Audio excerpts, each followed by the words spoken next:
This is the actual camera. This is not the compact. They have a compact version. I guess this is a little bit bigger. Screen size is like a little over 2 inches.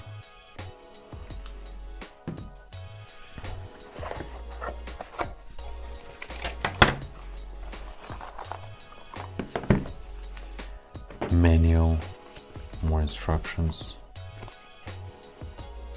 It's just thank you from them.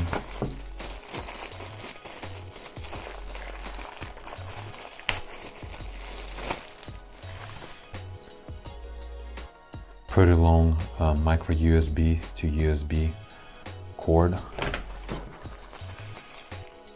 Cigarette lighter adapter. And this is the actual mounting bracket. I can't believe it's actually come with the double-sided tape instead of the suction cup. So if you change your mind or you want to place it somewhere else, you're gonna have to peel it off and get another double-sided tape. So this is the actual camera lens. This is the microphone. It's going to be recording everything what you're saying in the car. Plus it will pick up a little bit outside of too.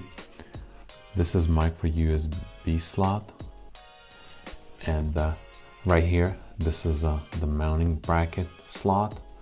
Right here, this is an air vent on both ends.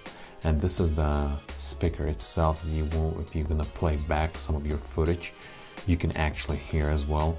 This is an emergency button. This is a loop recording button. This is the album. I guess you can go back and see your recording because it's going to be recording in a sequence. I don't remember exactly, but it's like every 3 minutes or every 10 minutes. It's going to be creating a different file, so you'll have like a whole album.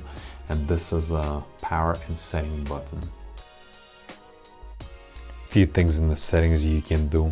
You can record in 3 different resolutions: 1080 30 frames per second, 1080p 60 frames per second, I guess 1300 30 frames per second, and 720 30 frames per second.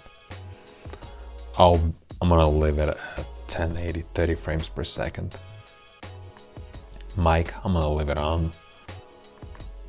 G sensor, I'm gonna leave it as a medium. Keep screen on.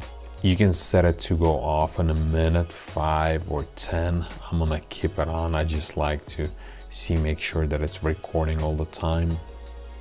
Advanced driving assistance system. I'm gonna turn it on to see actually how it works.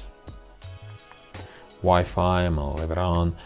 I usually format new SD card every time. Factory reset if you need to reset it to factory default. Date and time. Standby clock display. I'm gonna keep it off because I would like my screen to be on. Power on and off. Sound, I'm gonna leave it on just because every time when I start a vehicle so I can hear that dash cam is on. Button sounds, I'm gonna keep it off because it's annoying. Driving report on. And about, you can go into about and actually see the SSID password and a firmware version and a serial number.